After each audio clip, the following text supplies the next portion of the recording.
Everybody, it's Invicta. It's time for another Eden Run here, the Binding of Isaac Victa Repentance series. Happy Thursday, Mosh Pit. Oh, man. You guys and gals are off to a streak of streaks here now with another like streak counter down below, sitting at 161 over 180 on the tally marks. Thank you all very much for making that possible. And also thank you to Painter DND W40K for this meme of the day.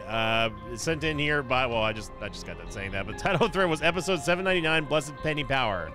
He does exactly what I do, but better. Yeah. I gotta say that the the downfall of Fortune Cookie has been quite the spectacle to see how badly that item performed for the last couple of times we've gotten it. Oh my goodness. CJ is gonna be Romeo 9, Alpha Zulu 9, November 1 Tango. We've got maxed out tears rate along with not bad damage despite the handicap of starting with Skinny-Eyed Mushroom. Oh my goodness, and our movement speed is absolutely incredible as well. What is going on here? This is quite the start. Magic Fingers, no thank you. And we will also start off with Blood Rites. Now, Blood Rites is not an item that you usually see me use all that often, but it can be worthwhile if you end up getting a lot of red hearts, as it does deal a phenomenal amount of damage, as you can tell. But obviously, it does count, or does cost Isaac some HP, 1 heart to be exact, every single time you use it. But for 40 damage of AoE, that ain't bad, y'all. That ain't bad. You can definitely use it to nuke bosses, especially if you end up getting a whole lot of HP as well. I am gonna go back and pick up those double red hearts because now that I got Blood Rites, Blood Rites it would qualify as one of those items that I normally do not use all that often. Feels like a little bit of a waste. Let's go clear one more room, then we'll get this double. Okay, we'll either go clear one more room or go into the curse room. How about that? But Blood Rites is one of those items that kind of classifies into that category of I don't use it because generally speaking I don't like dealing damage to myself. However, I think that some people would probably think it's safe to say or fair to say that lately Sinvicta, your good old buddy Sinvicta, has been sort of branching out, trying to find items that that he normally wouldn't be taking or using in a proper context anyway. I will say that I do believe that we kind of come a long way in terms of our ability to utilize items in a unorthodox sort of way that you normally wouldn't see other people be using in I mean, like Teleporter, for example, like we did a couple of days ago. Like, Teleporter is not an item that normally we would even give the time of day to, but we saw exactly what could happen if you do indeed use it. Oh man, wow, we're actually gonna get a damage up here, 1 damage up. So it's not. What's interesting about that damage up there is that it is not beholden to the 30% damage down penalty that we get from Skinny-Eyed Mushroom because it's coming from Constellation Prize. So that's a flat damage upgrade, and that's absolutely massive for us. So instead of us getting like 0.6 damage up, we just get a flat 1 damage upgrade. That's amazing. So wow, what a banger start we've got going here. Were there soul hearts? I know I'm going back and forth to clear this floor ultra fast. No, I'm gonna stick with Blood Rites. It's a dawn of a new era. No, adoption papers. I do not want you in my inventory. Thanks.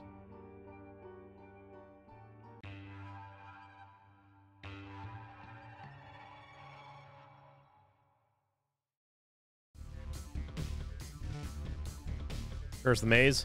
But yeah, it's a dawn of a new era here. We're looking at taking items that I still can tolerate. First off, big asterisk on that one, and just trying to give them a little bit of flair, a little bit of zest, a little bit of attention that I normally wouldn't be using. Notice how we did not lose the double deal precedent there, despite losing HP, obviously, because we're using Blood Rites. It does not count against it. So getting a little dicey here, but I think it is worth it for us just to go in and one-hit everything without us having to really worry about our HP. I'm gonna grab this other heart down here, and well, we don't need to use a heart for this. So now, as you did see, Blood Rites does trigger the iframe, so we could in theory, if we had enough HP, we could go into the curse room for free by using blood rights, and then right before we walk through the curse room door, simply just walk through there while we're still blinking. I'm not going to do that this time, though, because we don't have a lot of HP, and I'd rather save this HP for, you know, the boss. But, you know, the operative question here is, do we need to use blood rights in every single room? No, we don't. We have enough damage here to really kind of drive our...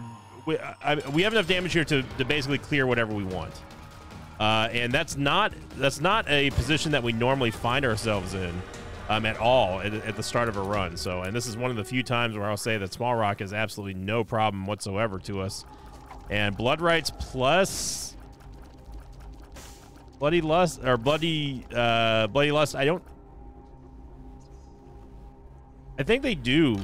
I think they do actually combine here, so that's interesting. So, yeah, we'll just head on down.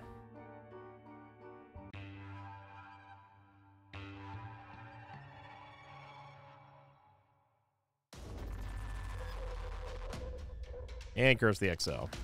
Before we get any further here, just so I didn't realize we were hosts.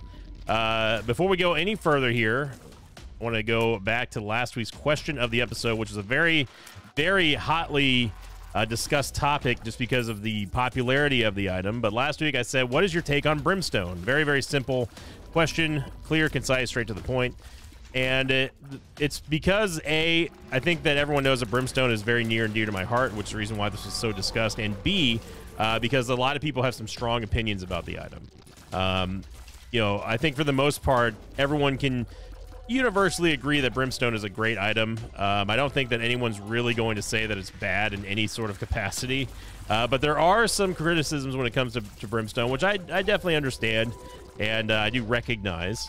But the most upvoted comment here, starting with last week's episode, was from a new commenter, KL Red 93, who said, not my favorite item just because I enjoy effects more than just damage. I like Soy Milk, for example, but it's very easy as a run winner as long as you can play correctly. Easy top tier.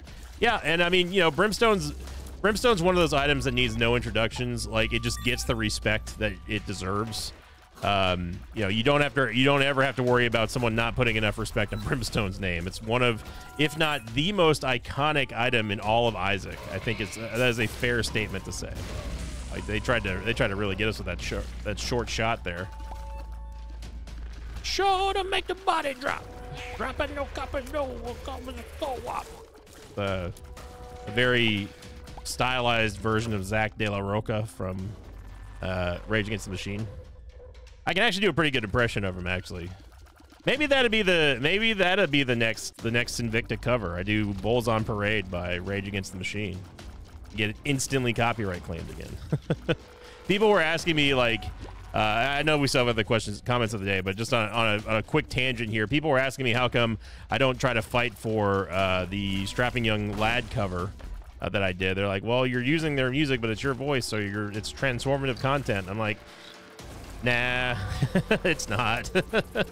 I mean, like, I understand. It would be one thing if Mark and I totally redid the song from the ground up with drums and guitars and everything, but I literally took an instrumental version, which I think someone just ripped off of I mean Strapping Young Lad's album, and they just removed the vocals. So it's not like an official instrumental, but it was taken directly from, like, the album. So I'm not gonna try to fight something like that. There's bigger fish to fry in the world.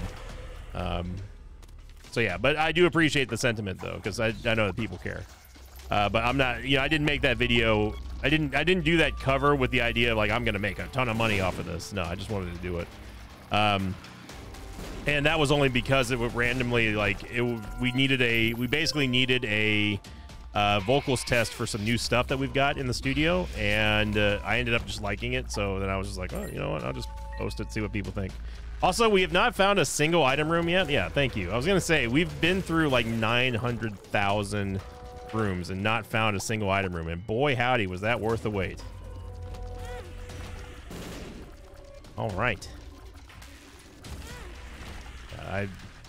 My care for this floor is quickly diminishing here. I'm very clearly over this floor. So the second most upvoted comment. Anyway, I just wanted to say that was a that was something that I do appreciate. But you know, people have been asking for more vocal covers and stuff, and I do need to keep up. How did we? Oh no, okay, yeah, we already found the shop. That's right. That's where we got Humbling Bundle from. Yeah, we'll see. We'll see what the next cover is. I know people have been enjoying that one. If that, I did say it, and I'll say it really quickly. If that one gets to 5,000 likes, I will do a full cover of the song. It won't be like, and it'll have studio production vocals and everything, but we're not going to redo the song. That's just going to take way too long. But yeah, if people are interested in that, then yeah, get that video to 5,000 likes. We could go in the cursed room, but I don't think it's going to really be worth it right now. And lucky for us, we did get Pisces, which means that we are going to break the tears cap, as you can very clearly see. Dice bag, I don't know about dice bag. On the one hand, dice bag is kind of nice, but I don't really want to re-roll this run. I mean, we've got a lot of good stuff happening here. Thank you, dice bag, appreciate it. I meant to use the Soul of Azazel, ended up using the Eternal D6. Luckily, we didn't lose anything, but imagine if that had been a D100. Oh, okay. Do that. So yeah, dice bag, you have lost your privileges here because yeah, I don't want to accidentally re-roll. I'm just simply trying to use my consumable, and that's one of my chief complaints with Repentance. We don't get to deal with the devil, and yeah, XL floors, everybody.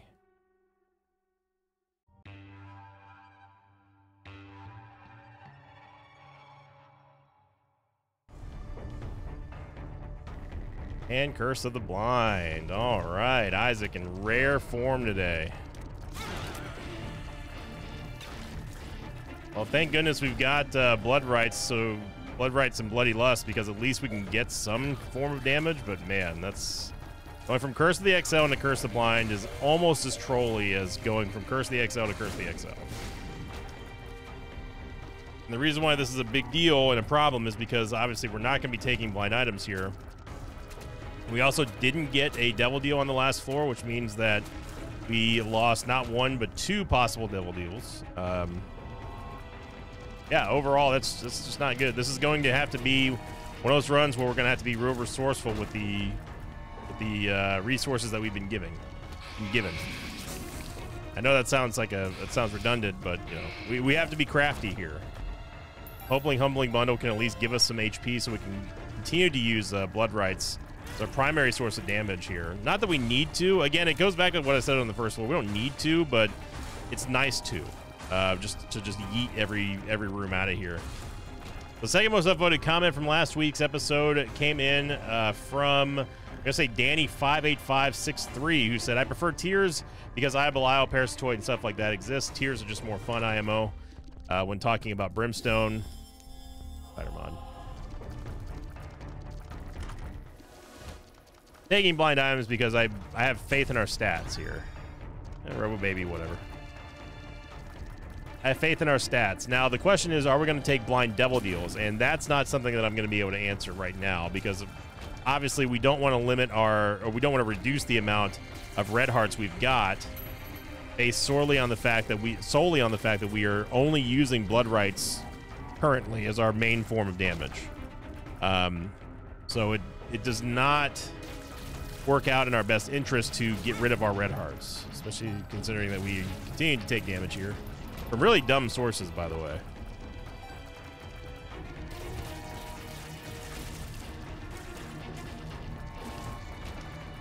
So we'll have a grand total of 1 Blood Rites against Adversary, unless I decide to use Azazel's Rage, which I did, of course. And I can't really go in there without getting another HP upgrade. And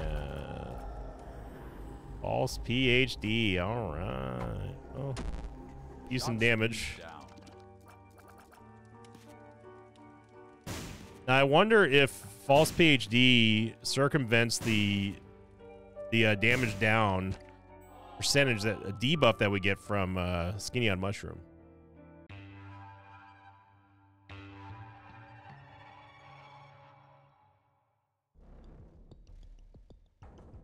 Last but certainly not least, our final most upvoted comment from last week's episode was from, I'm going to say, Shenry341, who said it's easily a top tier item that I'll never complain about getting, but I don't find it as fun as some other top tier items. However, when it's picked up alongside other tier effect items like Mom's Knife or Tech X, it can be a lot of fun.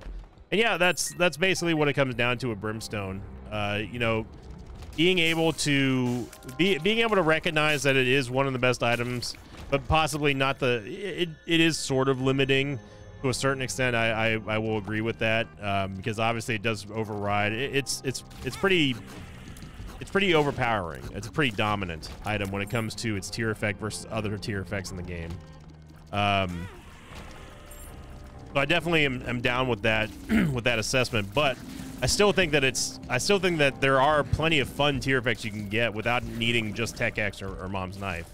And I know that Shenry was just giving, like, you know, generalized examples, but Fruiter is kind of whatever. We'll say Blood Rights is doing a fantastic job at keeping things down here.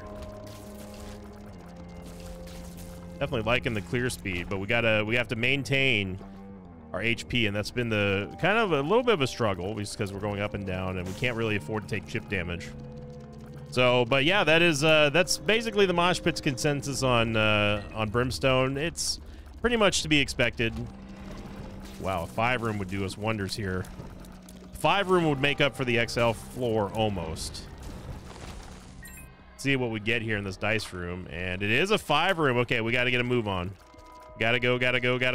If we can get 2 boss rushes out of this, it wouldn't be totally forgiven, but we're on the path to forgiveness here. We need to find our Fool card. Now, obviously, we do have the Devil card. Really, I don't believe that hit. Okay. Wow. I am stunned that that is not there. By it, I mean the secret room.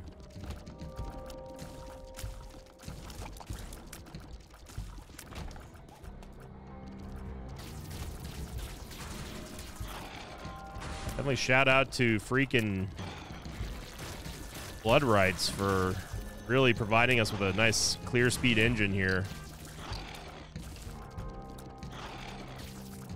Whoa there, Chubb. Calm down, man. Icy's obviously interacting with the knockback and everything. There's the maze. Nah.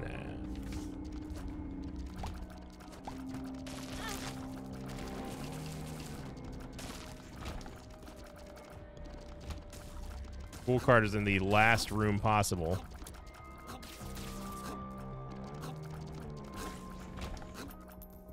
We can't use the Devil card here because obviously we need to get out of the boss rush. Second boss rush should still be pretty much a possibility as long as nothing catastrophic happens here.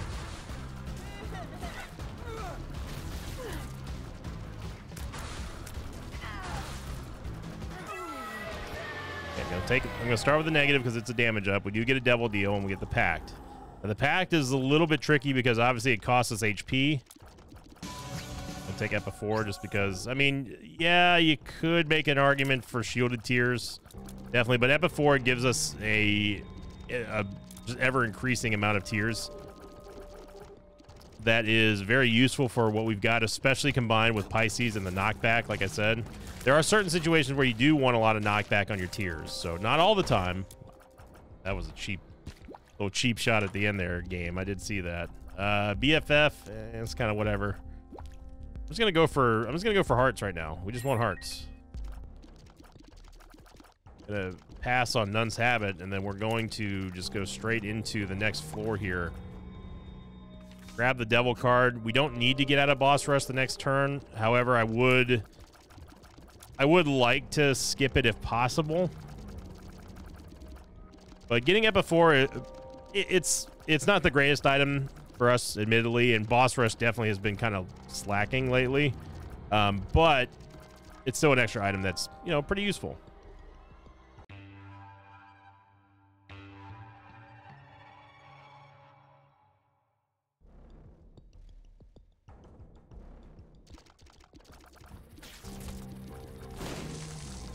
right, so I say that, but then we instantly find our Fool card, so I'm not going to pass that up.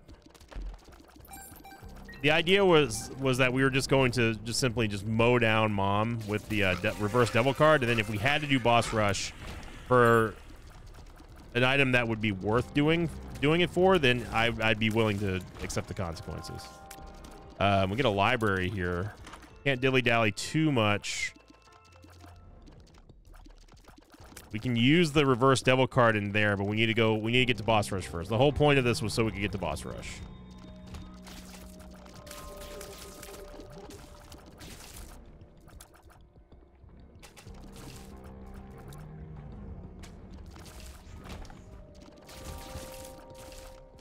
The guys, unfortunately, we can't get that unless we use our Devil card again, but I think the Devil card is much better suited for us going to get the all the books and stuff. I will say the amount of active items we've been seeing lately in our item rooms have been really disturbing. It seems like we're just getting more and more spacebar items that are just not going to do anything for us.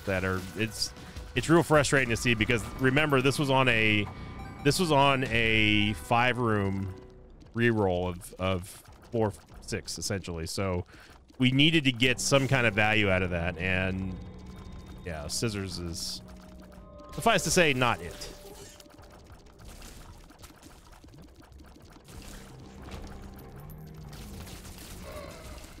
I am liking our DPS though. We're mowing stuff down at a very good rate. Of course, we would end up getting a greed fight in our final store, our final store. Be expected. Golden Key doesn't do anything for us. I can't really use Blood Rights here because I don't know what our HP is at this point. I know that we're not at 1 heart, but I don't want to be blasting through all of our soul hearts either. So, Curse the Unknown showing up at an inopportune moment here. We don't want Curse the Maze at all. Maybe we'll take that pill on the way out just so we can gain a soul heart. That would be fine with me, but just walked into that shot. Okay, so we are going to get our mythical second boss rush item here. Gonna grab the Polaroid. Dark Matter is a good damage up, and the mark also counts towards Leviathan. We also get a soul heart from it, but we are reducing our HP, our red heart HP even more. I'm going to take Anima Sola. I think Blood Rights has accomplished everything that we needed it to. I think Blood Rights did a very, very fine job at showing the potential of the item without like it being a hindrance. Actually, if we hurry, we might be able to get those hearts in the Gaza rune too. I'm very tempted to stick with the Satanic Bible, but I know me, and I know that I love me some Anima Sola. Gonna try to really hurry and get to this Degas rune. Okay. Degas. Okay. Bueno. Muy bueno. Muy bueno. We can go into the curse room maybe if there's enough time left. You only get the flying effect for 60 seconds, so yeah, we are going to be able to get there for half price, which is kind of nice. It just ran out. So that worked out beautifully, actually. I mean, like, we didn't get the best boss rush, of course, but we kind of expected that. Polaroid gonna hook us up here and get us Invicta robes. Okay, very nice damage upgrade despite the 30% damage down that we're getting, or 33% damage down that we're getting from the Skinny on Mushroom, and then we also get another HP up. So we effectively have not lost any HP on this entire floor. We could, in theory, no, we can't. We can't go back and get Blood Rights. That's okay. I mean, we got the value. I'm very satisfied with what Blood Rights did. I think that with Blood Rights and everything, you know, it showed its true potential here, and it's not an item I use a lot.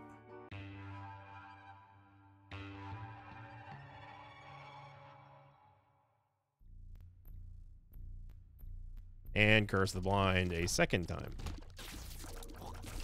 So Anima Sola is what you unlock after you do all the Tainted Jacob unlocks, and that being probably the worst set of unlocks other than maybe Tainted Lost for people, but what you're rewarded with is one of the best spacebar items in the game. It's one of the most active spacebar items. It definitely hard counters a lot, and I mean a lot of different bosses. The fact that it gives you basically 8 seconds of uninterrupted crowd control on the nearest enemy that you can release at any time, and essentially just like bully bosses is incredible. Anima Sola is just the bee's knees. Use it to essentially what will happen is Anima Sola will grab the nearest hostile enemy to Isaac and then just freeze it in place no matter what. Now it does have some kind of buggy interactions, I will admit. Isaac is a game known to have a bug or two, but for the most part you can rely on it being just an absolute Chad bro against bosses that don't spawn any ads, including Hush. Like, it's a very, very hard counter to Hush. I love the fact that we can lock down Lamb. Essentially, it's great against Beast. I mean, we see what Worm Buddy does to Beast. You know, Anima Sola is like a Worm Buddy that you can control. I mean, it's that good. Now, the only downside to Anima Sola is that it does tend to target some odd things occasionally. Like, it will target some statues. It'll target like Eternal Flies that have no business being targeted because you can't kill them. So just be aware of that. But for the most part, you can really rely upon Anima Sola saving your keisters against bosses that like are otherwise very mobile, or have very nasty tier effects or something like that. Like Skull-X is one where it's actually pretty buggy against because, well, usually you can't time it like I just did, but I'm like a gamer god, so of course I did it. Normally Skull-X is a real pain just because like it just grabs his head and then like he kind of splits apart and then you can't target him.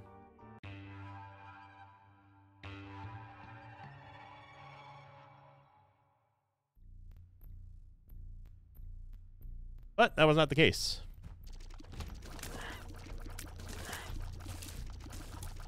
Definitely down for Anima Sola. I think Blood Rites still would have been okay to take. But like I said, I felt that we got some pretty good value out of Blood Rites. We cleared essentially 7 floors with it, and saved a lot of time doing it. It definitely facilitated us getting the double boss rush, and I'm always down for that. Even though, technically speaking, it didn't really get us anything. I mean, you know, it got us Epiphora. Is Epiphora worth doing a boss rush for? No. But for free, we'll take it. You may notice that our tears rate will randomly start increasing every now and then if I'm firing in the right direction or in the same direction and holding it down. That is from Epiphora. You know what Epiphora does. Come on now. Everyone does that before it does. And if you don't, now you do. There's usually a tinted rock in here. Rope Baby, I need you to move. And so we can lock down Mom. And just completely skip that phase entirely. Oh, Anima Sola, I love you. Yeah, Krampus doesn't get it. He doesn't get a chance to attack either. Head of Krampus is doo-doo. I mean doo-doo compared to Anima Sola. Yeah, we'll fight old Hushy first lap. Why not?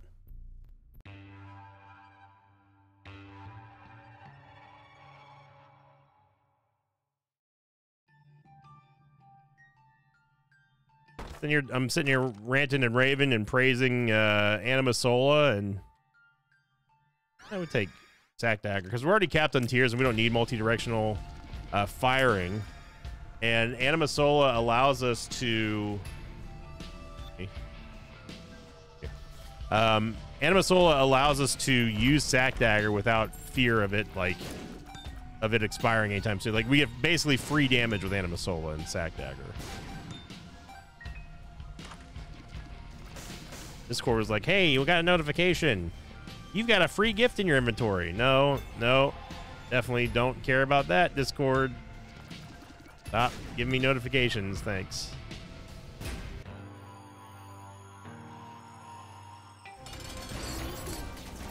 The old Hushy. So yeah, so what we can do here is we can get in close and still get some damage off with Sack Dagger without us having to worry about stopping firing, unlike using pause or something like that, which obviously it forces you to stop firing. And Blue Baby's already almost pretty much dead. I think we grabbed one of his flies.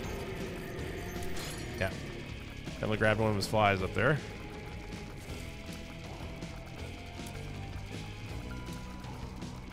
You want to grab Hush when he's obviously exposed. He is right now. Now, Hush's hitbox obviously is kind of wonky because it's not truly where his sprite is. It's actually a little bit past where his sprite is. But he can still hit you from where his sprite is because that makes sense. Ooh, look at Evil Eye.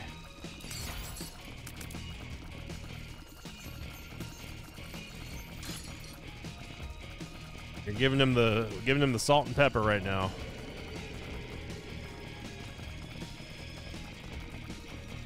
Give him the pepper.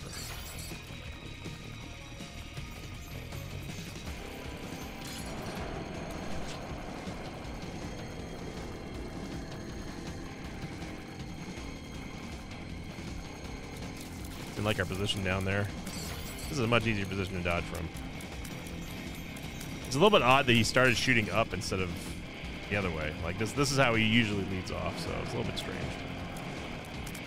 Got ourselves a strange old Husky. Can interrupt the continuum phase here as well for those of you who are having issues with dodging it. Breaking it up really does kind of help out a lot. Where Lump of Coal would have been immensely useful.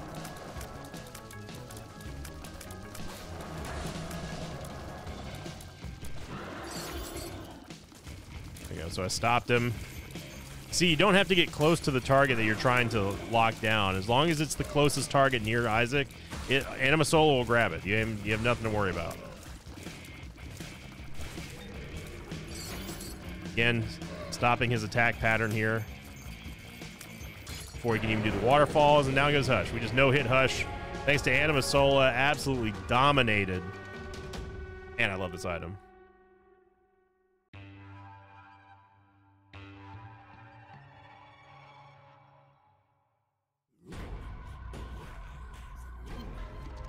Been playing a lot of Final Fantasy VII Ever Crisis, which is a new mobile game that just came out.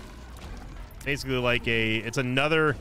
I kind of cringed a little bit because like the tagline was like another retelling of the Final Fantasy VII story, and I'm like, oh man. Like I didn't even play the first Final Fantasy remake for 7. So I don't know. I know that one was very well received, obviously, because I mean anything Final Fantasy VII is going to be well received, but I watched other people play it, and I was like, oh, that's cool that they kind of retcon some stuff. You know, I thought that was it's neat. Like I like when franchises do that, when they like do sort of like a retelling or like an alternate sort of thing. And like the Star Trek, the new Star Trek franchise. I talked about this not that long ago, actually. The one where they're like, you know, whatever paths we were on now have been totally changed forever. Like we'll never be able to know which one. Like, basically, like retconning everything. So I like when franchises do that kind of stuff, but I don't need to see another retelling of Final Fantasy VII. I know I'm really selling you on the game. However, it is partial.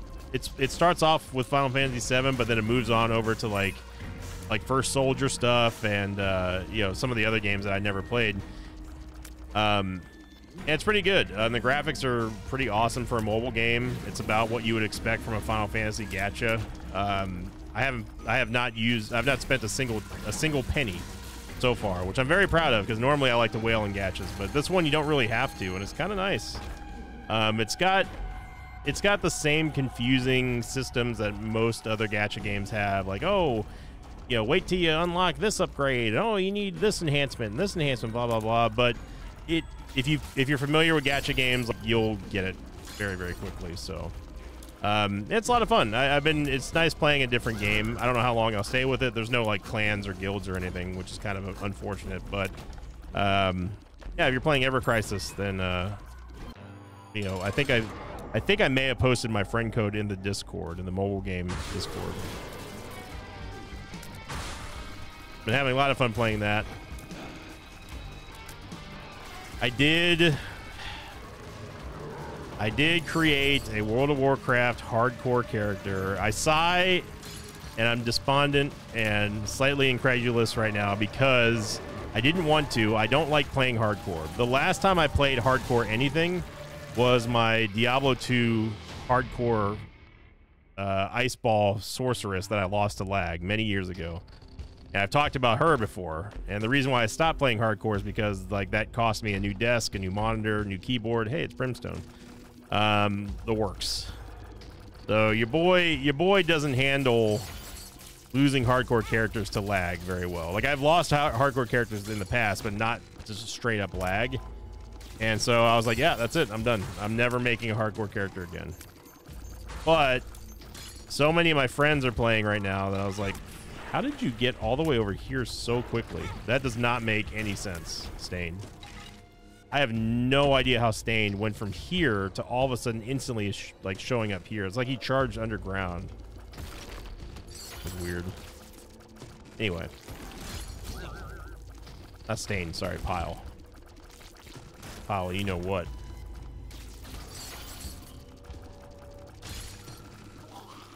We are launching comets right now. Yeah, I did make a hardcore character on WoW, and it does remind me of old school classic WoW in a good way. It reminds me of the good times that we had back in those days when people were still helpful and not jerks. And you know, one thing I will say is that I don't like not having PvP though, because PvP is the only thing that I do in WoW anymore, and not being able to have battlegrounds feels weird. So that is something that's kind of a drawback for me. But early on, I mean, the early WoW leveling experience is always fun just because like you're always getting constantly rewarded with levels and new character abilities and that sort of thing. But I know that I'm going to start hating it around like the level 15 to 20 area because that's when leveling really slows down for me. So, but yeah, it's been, I guess, enjoyable. So, either way, I'm going to wrap it up there, everyone. I don't think there's a need for a victory lap today. We pretty much dominated. Question of the episode today is, what is your take on blood rights? Do you like blood rights? Is it an item that you think that I should be using more often? Is it an item that I think do you think that deserves a little bit more respect on the name? Or do you think Anima Soul is better? Post them in the comments down below. Hope you all have a great start to your almost weekend here in the Mosh Pit, and thank you for liking, commenting, and subscribing, everybody. The Mosh Pit is on a like streak currently, and let's keep it up by getting this video to 3,000 likes or more. I'm looking forward to doing that first Rebirth reaction video coming up very soon. So thank you for watching. Hope you enjoyed it, and as always, I'll see you all next time. Until then, so long, everybody. Thanks for watching this video. Thanks to patrons of mine like Ryan Newsom, Jade Fright, and Daniel Lynch. If you'd like to have your name read at the end of an Isaac episode, check out my Patreon campaign, which you can find over at patreon.com/Sinvicta.